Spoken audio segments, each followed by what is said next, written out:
له احمد مسعود او امرالله صالح سره له لیدنو وروسته د نبیل د احمد مسعود او امرالله صالح سره لیدنه ترسره کړې ده او د هغوی ټول رازونه یې افشا کړي دي چې تر اوسه احمد مسعود او امرالله صالح غبرګون نه دی ښودلی. د خرابات ټي وي چینل درنو لیدونکو سلام، ستړي مشئ، وخت مو بخیر. هیله لرم چې جوړ او روغ به یې. په سر کې یادونه کوم که خرابات ټي وي چینل مو نوي سبسکرایب کړی، په درنښت سره خرابات ټي وي چینل سبسکرایب کړئ.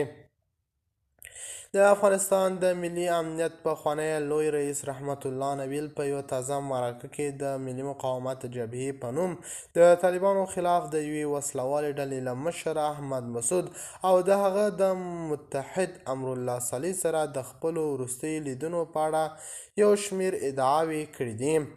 نبیل ویلي چې د جمهوري نظام له سقوط وروسته یې دوی دواړو سره لیدلي او د طالبانو خلاف د یو نوي ګډ روایت جوړولو غوښتنه ورڅخه کړې ده.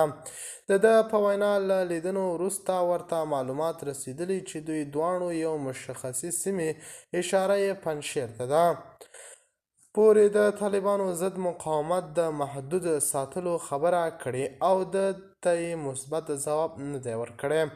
احمد مسعود او امرالله صالح د نبیل څرګندونو ته غبرګون نه دی ښودلی.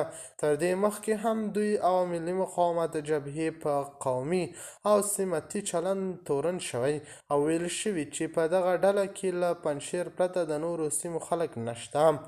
ورته ادعا څه موده مخکې د جمهوري نظام پر مهال هزاره توکمه لوی درستیز جنرال مراد علي مراد او یو شمېر نورو څېرو هم کړې وه.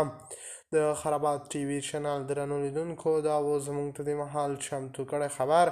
د نورو تازه خبرونو لپاره خرابات ټي وي چینل په درنښت سره سبسکرایب کړئ. د الله په امان، تر بیا خیر چارې.